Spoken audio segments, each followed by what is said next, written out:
Sasa hivi watu wengi wamekuwa na hofu na woga.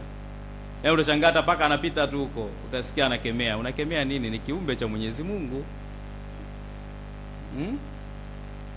Kwa sababu tu ya zile hofu ambazo tumewekewa, zile ama ile uoga ambao tumewekewa, basi unakuwa ni mtu ambaye kila kitu kwako unaona ni shetani. Hapana. Tubadilike. Tusio watu ambao tunafuata mitindo ya kidunia hii. Tunaposoma kitabu cha Mwanzo tunaona kitabu cha Mwanzo ile sura ya kwanza mpaka ile aya ya kwanza mpaka ile aya ya 55 huko. Unaona Mwenyezi Mungu aliviumba vitu vyote vyema, ila sisi binadamu ndio tunakuja kuviharibu.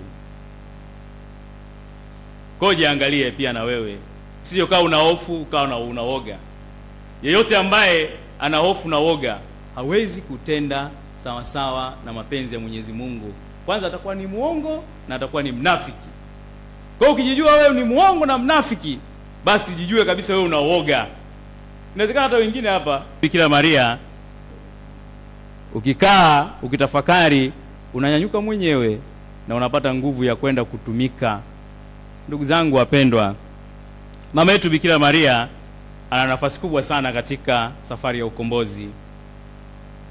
Na mwishoni tunasikia pale katika Matendo ya Mitume ile sura ya kwanza ya 14 ambapo anaachana na wale wafuasi na anapalizwa mbinguni. Amepalizwa mbinguni mwili na roho. Je, katika hilo tunafundishwa nini? Sisi tutakufa kifo gani? Kwa hiyo daima tujiweke tayari, kwa sababu hatujui saa wakati ambapo tutaitwa na mwana wa Adamu. Kipindi cha Kwaresima ni kipindi cha neema. Tujitahidi kila mmoja wetu kufanya yale ambayo tunapaswa kuyafanya. Mara kwa mara tuungame dhambi zetu. Kama unaona sio